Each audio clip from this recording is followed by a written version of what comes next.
Good morning. All right, I hope that y'all loved learning about Elijah last week, and we have another story about him today. So let's sing a song or two, and then let's go to Miss Kelly. That way you can learn your new story. All right, let's sing about Jesus' love and how it's bubbling over because it's just so big. Are you ready? Jesus' love is a bubbling over. Jesus' love is a bubbling over. Jesus' love is a bubbling over. Alleluia. Love is a bubbling over. Love is a bubbling over. Love is a bubbling over. Alleluia. Bubbling over. Bubbling over. Bubbling over. Alleluia. Brr, over. Brr, over. Brr, over.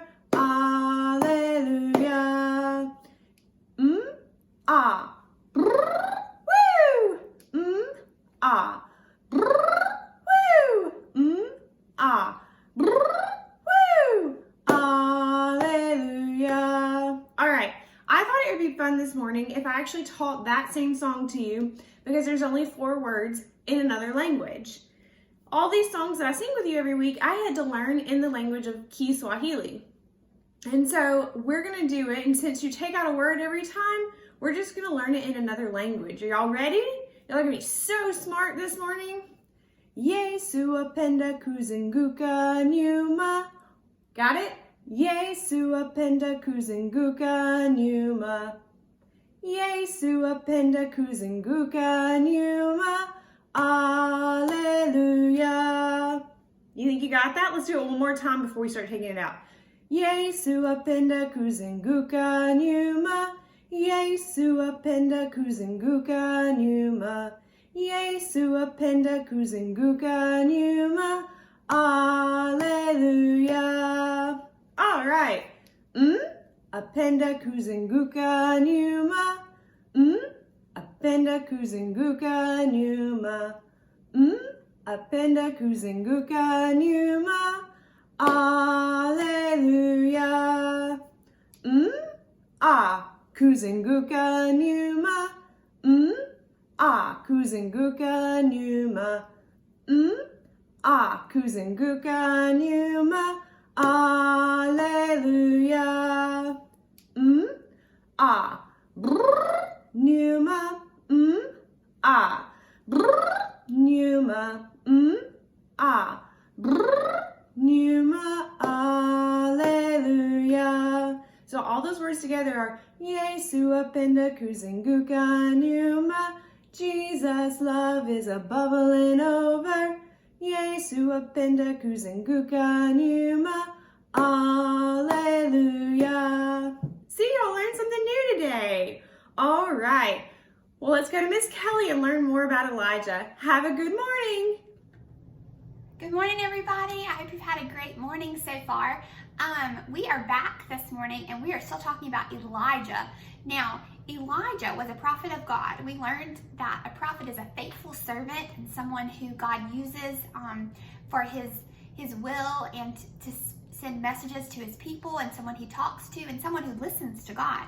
And so Elijah, last week we learned that Elijah carried a very important message to King Ahab and his queen Jezebel, because remember, they were wicked and they were not following God's word and God's will. And so they were encouraging the people to bow down and worship these fake gods. And so Elijah took a message to that wicked king and said, you know what, there's not going to be any rain until I give the word.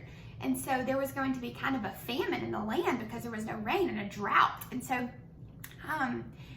they thought that their gods were going to take care of them, but we know that only the true God could really take care of them.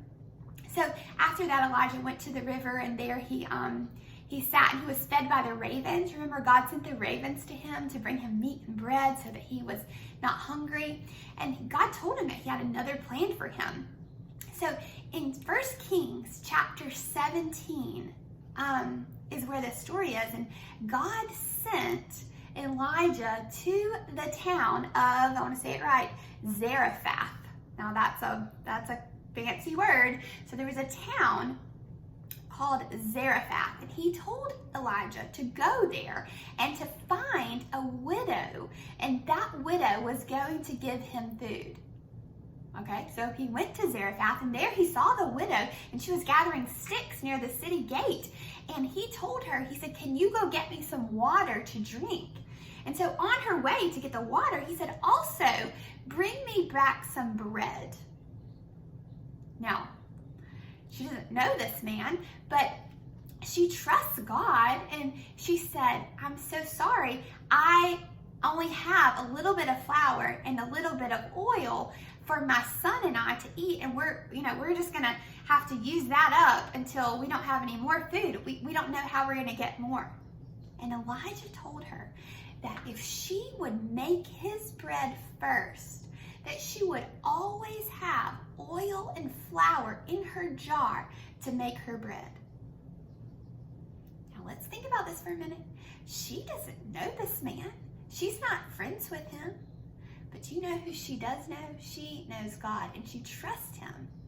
And so he tells her, "Do not be afraid, because God has sent me, and he's going to take care of you." And so she did. She made the bread for Elijah. And sure as God had sent that message to her, he took care of her. He always made sure that she had the oil and the flour in her jars until there was more food in the land. She and her son were always taken care of. Now, why were they taken care of? Why did God take care of them in that way? Because she trusted God. She believed Elijah. She believed that God was going to help her and take care of her. And so she obeyed him. And so we're going to review that memory verse that we learned last week about trusting God, because just as the widow and Elijah trusted that God would take care of them, we should trust that God is going to take care of us as well. And so our memory verse is Jeremiah chapter 17 and verse 7. And it says, "But blessed is the one who trusts in the Lord, whose confidence is in him." Let's say that one more time. "But blessed is the one who trusts in the Lord, whose confidence is in him." Now that widow, she believed when Elijah told her that God was going to take care of her. And she obeyed God by giving that bread to Elijah first. And ultimately, God blessed her and her son because she had been trustworthy, she had been trustful, and she had been obedient. Okay? So we have to trust that God is going to take care of us. I hope you take this little story. It's just a small little story in 1 Kings chapter 17. And I hope you think about it and you know that as long as we are obeying God and we are faithful to him, then he is going to take care of us. I hope you have a great week, and I hope we see each other very soon.